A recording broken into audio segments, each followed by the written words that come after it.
The Maori people of New Zealand have a long, long history, and at the heart of this is the whakapapa, the genealogy of families, which begins in the shadowy past and reaches forward to the present. The whakapapa lives not just in books, but also in the memory, and the names and the stories are chanted aloud like music.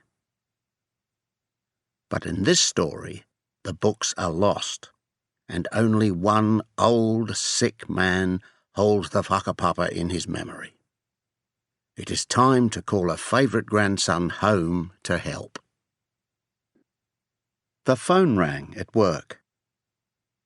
It was Dad, ringing me in Wellington from Waitui, my whānau. "Can you take a week off work?" he asked. "But Dad," I answered, "if I take any more time off, my boss'll go crazy." "It's your Nani Tama," Dad said. "He wants you up here, son." "What for now?" I asked. "Here, you ask him," Dad said. The phone went silent, but I could hear Dad saying to Nani Tama, "Old man, you're just trouble to him."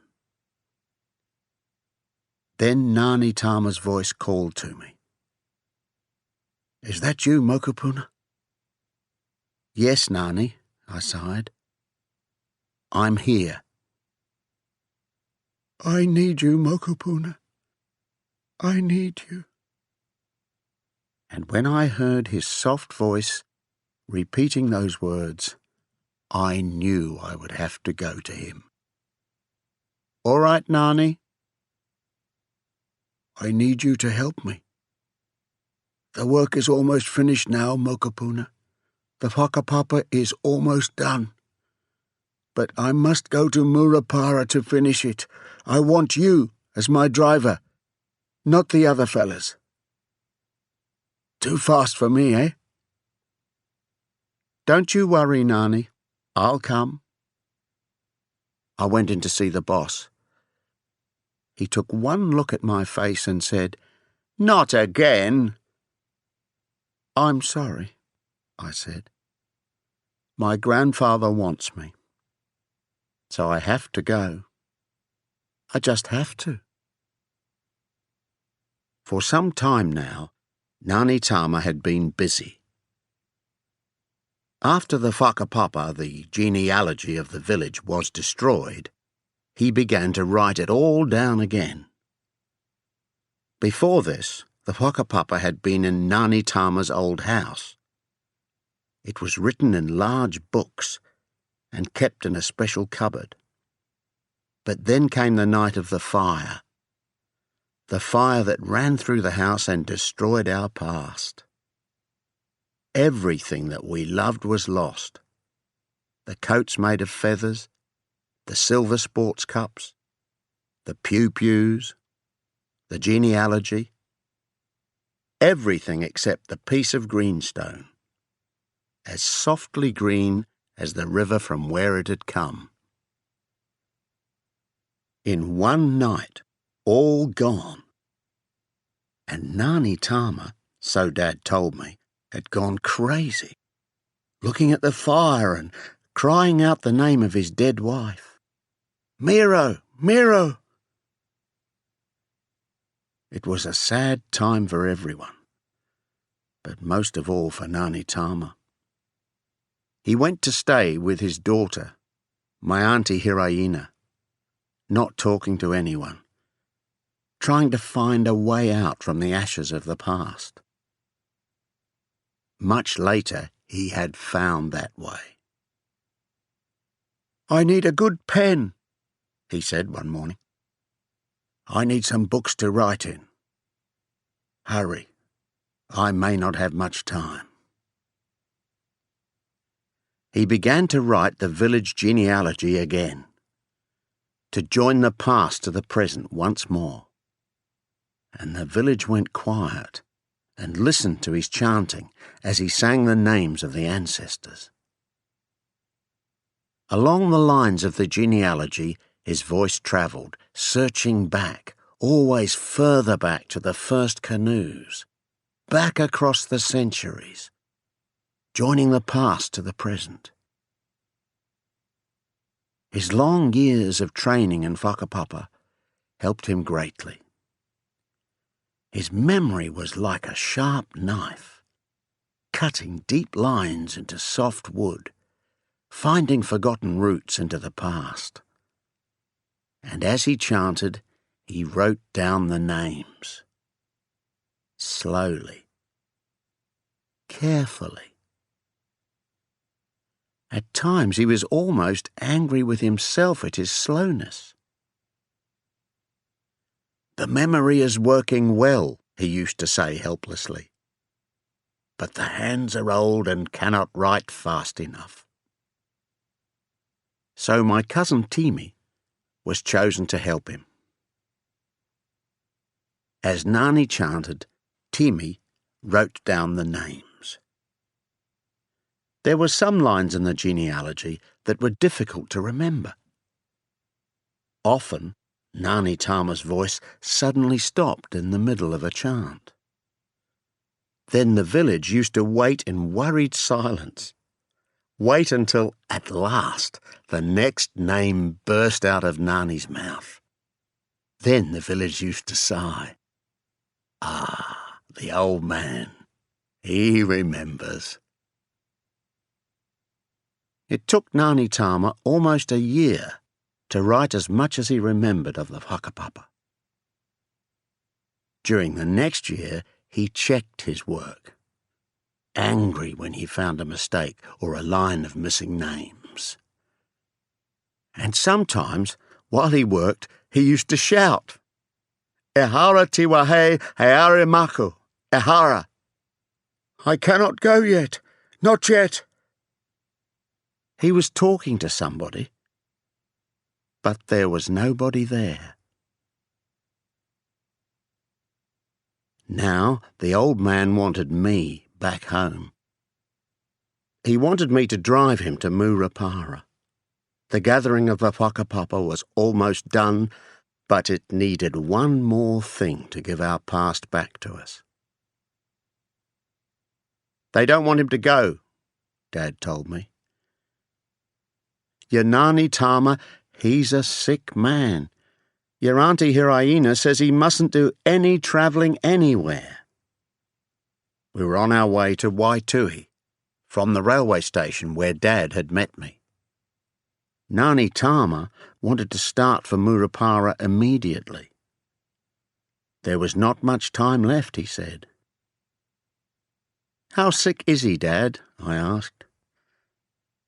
Dad did not answer me, but I saw for myself when we arrived at Auntie Hiraina's place. "Look here, Nani," I said. "I'm not taking you nowhere. You hear? You could conk out on me, Nani, and I don't want that to happen." He was sitting on the edge of the bed, and he was dressed to go. It was a shock to see him. He was so thin, and his skin seemed so grey. "You must take me, Mokopuna," he whispered. "We leave now." "And who's going to give you your injections?" shouted Auntie Hiraina. "You make me wild, Dad." Nani Tama looked at each of us. Dad, Auntie Hiraina, my cousin Timi, and myself. His eyes were angry. "You fellas want me to die here in this room? Looking at these four walls, when the whakapapa is not yet finished? Eh? Hiraina, eh?" Auntie Hiraina began to cry. I sighed and touched Nani Tama's face. "All right, old man," I said. "You drive me crazy, you really do. But if you can walk to the door by yourself, without help, I'll take you to Murupara." The old man held on tightly to the side of the bed and cried out as he stood up. Every slow, painful step hurt him. But he did it. "You're really hard on me, Mokopuna," he sighed. I picked him up and carried him to the car. Timi arranged the blankets around him. At the last moment, Auntie Hiraina appeared in her coat, with a small black bag in her hands. "Well, someone has to give him his injections," she said. I started the car. "Drive carefully, son," Dad said, "and bring our grandfather back to us soon." We travelled all that night, silent most of the time, listening to Nani Tama chanting in the darkness. It was strange to hear him, but wonderful too.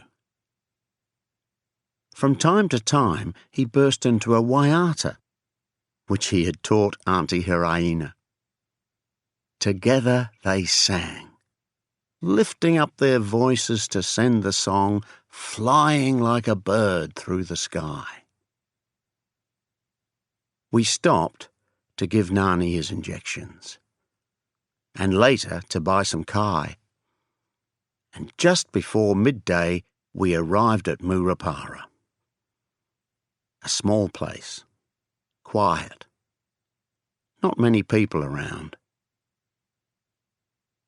"Who have we come to see, Nani?" I asked. He looked straight in front of him, unsure. "Where do we go now?" I asked again. He did not reply, but he was searching inside himself, staring at the small houses as we drove slowly along the road. Then at a street corner, he told us to turn. We came to a house with an open door. An old man stood there, waiting. "We are here, Mokopuna." I stopped the car. The old man came to meet us. He smiled and gently welcomed Nani Tama. "I have been waiting all night for you. I did not think you would come so late." In his eyes, I saw the message. We must hurry. We carried Nani Tama into the house. Now, that day seems like a dream to me.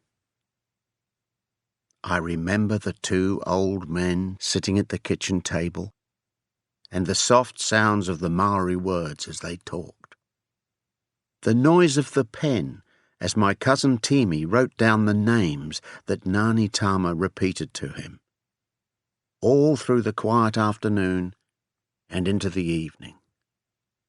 And always the work, the gathering of the whakapapa, and the strange feeling that there were other people in the room, people from the past, looking over the shoulders of the two old men, making sure that the work was correct. Until it was finished, until it was done. "You got time for some kai?" the old man asked Nani. Nani Tama did not answer, and the old man understood. "Haere, friend," he whispered. Crying, they pressed noses to say goodbye, and Auntie Hiraina phoned Waitui to say we were on our way home. It was early morning and still dark when Waitui appeared before us. All the lights were on at Auntie Hiraina's place, and the village people were waiting for us. "Huh?" Nani Tama said to them. "What's wrong with you fellas?" Many hands reached out to him. He was carried onto the veranda and made comfortable. Smiling, he lifted up the whakapapa and offered it to the village. And our hearts were full, because our grandfather had saved our past for us. He smiled again, our Ngāni Tama. Then his smile became tired. Nā kua tau te wahehe rangamaku, he sighed. At last I may go now. And he closed his eyes. No, Dad, Auntie Hiraina cried. The sun burst across the hills.